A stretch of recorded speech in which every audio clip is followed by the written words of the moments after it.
Assalamualaikum warahmatullahi wabarakatuh. Salam sejahtera bagi kita semua. Shalom, Om Swastiastu, Namo Buddhaya. Salam. Perkenalkan, saya Ahmad Aldi Rahmawan dari Trisakti KNPM UGM 2020 di Kota Waisai. Pada kesempatan hari ini, saya di sini akan berbagi mengenai sanitasi dan biosecurity pada anak. Biosecurity adalah beberapa prosedur atau usaha yang dilakukan untuk dapat mencegah kontak antara ternak dalam peternakan dengan agen atau sumber penyakit sehingga dapat menekan resiko dan konsekuensi penularan penyakit. Biosecurity merupakan perlindungan dari penyebaran penyakit infeksius, parasit, hama ke unit produksi ternak. Dengan demikian, biosecurity dapat dikatakan sebagai pertahanan terdepan pada suatu peternakan. Banyak yang dapat menjadi sumber penyakit pada ternak, di antaranya ternak meliputi ternak sakit, bangkai, ternak pembawa penyakit atau disebut dengan ternak karier, manusia meliputi anak kandang, tamu, pakan, air minum, kotoran ternak, limbah peternakan, hama yang meliputi rodensia seperti tikus dan bermacam-macam serangga, burung dan unggas seperti merpati dan burung liar, dan hewan-hewan lain seperti anjing dan kucing. Terdapat dua aktivitas penting dalam pelaksanaan biosecurity, yaitu yang pertama, isolasi peternakan dari agen sumber penyakit yang berasal dari luar peternakan. Yang kedua, isolasi ternak dari agen sumber penyakit yang berada di lingkungan peternakan. Dalam implementasinya, biosecurity dibagi menjadi 3 zona. Penerapan biosecurity 3 zona diilustrasikan sebagai berikut. Langkah pertama, membuat denah atau layout peternakan.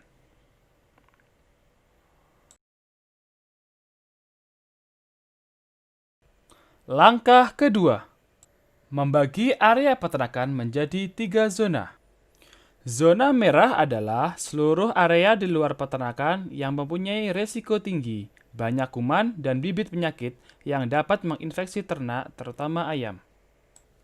Dalam peternakan, perlu dilakukan alokasi area zona merah seperti menyiapkan tempat parkir dan meletakkan alas kaki pengunjung atau pekerja dari luar peternakan. Zona kuning atau biasa disebut zona transisi antara daerah kotor dengan tempat ternak hidup sebagai daerah yang bersih. Zona ini adalah akses terbatas hanya untuk kendaraan dan peralatan penting. Zona kuning juga tempat meletakkan telur yang telah dipanen. Zona kuning hanya boleh dimasuki oleh orang yang sudah mandi, mengenakan baju bersih, dan alas kaki khusus.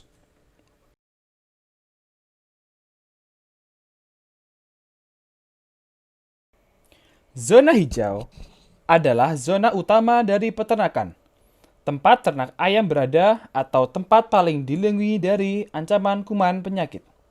Zona hijau sebaiknya tidak dimasuki pengunjung yang tidak berkepentingan dengan ternak. Langkah ketiga dari pelaksanaan biosecurity 3 zona adalah membuat dan mengurutkan daftar resiko.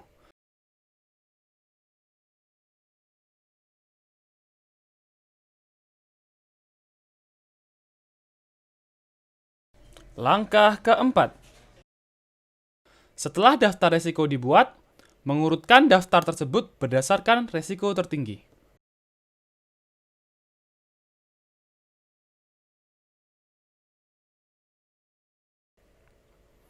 Selanjutnya, menentukan cara pengendalian daftar resiko dengan menggunakan 3 elemen biosecurity, meliputi isolasi, kontrol lalu lintas, dan sanitasi.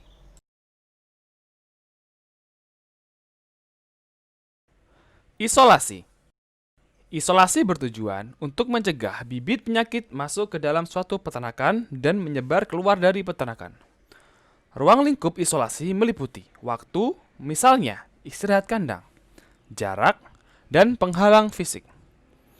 Jarak antara peternakan satu dengan peternakan lain atau kompleks penduduk idealnya paling tidak 1 km. Sebisa mungkin, konstruksi peternakan dibuat agar ternak tidak mudah kontak dengan lingkungan luar, misalnya dengan pembuatan pagar atau dinding yang membatasi peternakan dengan lingkungan luar. Contoh lain penerapan prinsip isolasi untuk biosecurity, misalnya penetapan akses karyawan atau pengunjung yang boleh masuk ke area peternakan atau farm, pemeliharaan ayam broiler dengan sistem all in all out atau one age farming atau peternakan satu umur pada farm ayam layer. Perlu juga ditetapkan area bersih atau wilayah yang harus terjaga dari kemungkinan cemaran atau penularan penyakit, misalnya area kandang di mana ternak dipelihara di kandang tersebut dan sekitarnya, dan area kotor meliputi wilayah yang kemungkinan banyak cemaran bibit penyakit, misalnya daerah di luar area kandang seperti kantor, gudang, dan lain-lain. Biasanya, antara area bersih dan kotor terdapat dinding atau sekat pemisah dan memiliki pintu yang dilengkapi alat disinfeksi untuk orang atau alat yang akan masuk dari area kotor ke area bersih. Pada pintu keluar biasanya terdapat pintu khusus untuk mendisinfeksi orang, alat yang akan keluar untuk mencegah penyakit dari dalam peternakan keluar. Kontrol lalu lintas. Kontrol lalu lintas meliputi penjadwalan dan pembatasan terhadap orang maupun kendaraan yang masuk ke peternakan, pengangkutan peralatan, pakan, hasil produksi, dan limbah. Transportasi kendaraan bisa dibuat jalur kotor dan jalur bersih untuk mengurangi kemungkinan masuknya penyakit ke peternakan. Bisa juga jalur kendaraan dibuat satu arah. Pencegahan terhadap masuknya hewan lain, baik itu hewan liar maupun domestik, juga harus dilakukan karena bisa menjadi hewan tersebut membawa penyakit. Untuk itu, bangunan kandang didesain agar hewan lain seperti burung liar dan binatang pengar tidak dapat masuk. Jalan penghubung di dalam kandang perlu dibuat untuk mengangkut kebutuhan ternak agar petugas kandang tidak melewati sembarang tempat. Jika melaksanakan pengontrolan terhadap beberapa kandang sekaligus, dalam sekali waktu harus dimulai dari kandang ternak yang paling muda, misalnya dari kandang ayam yang berumur paling muda ke kandang ayam yang lebih tua. Hal ini untuk mencegah agar penyakit dari ternak yang lebih tua menular ke ternak yang lebih muda, mengingat kondisi ternak yang lebih muda lebih rentan penyakit daripada yang tua. Sanitasi. Beberapa hal perlu diperhatikan terkait sanitasi, di antaranya udara, air, pakan, peralatan, lingkungan, termasuk pekerja kandang dan tamu.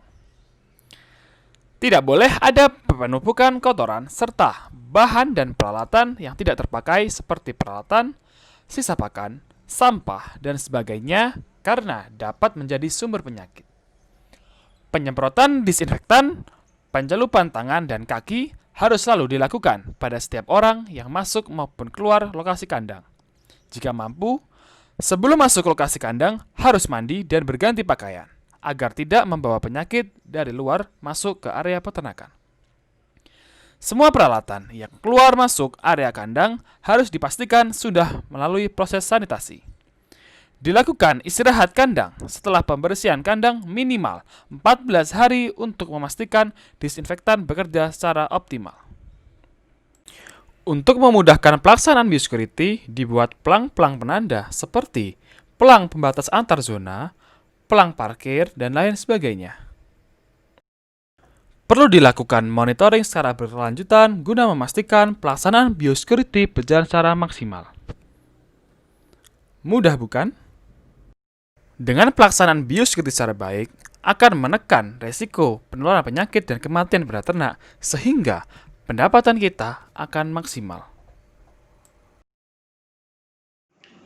Setelah kita pahami melalui ilustrasi sebelumnya, berikutnya adalah kita harus mengetahui tentang tanda lemahnya biosecurity dalam peternakan.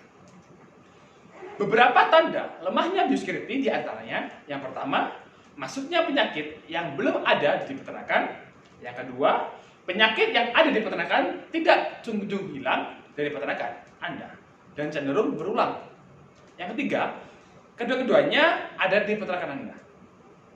Untuk itu, perlu diperhatikan dengan seksama terkait biosecurity agar peternakan dapat terhindar dari berbagai masalah khusus, masalah penyakit dan hama, agar ternak tetap sehat dan nyaman tinggal di peternakan.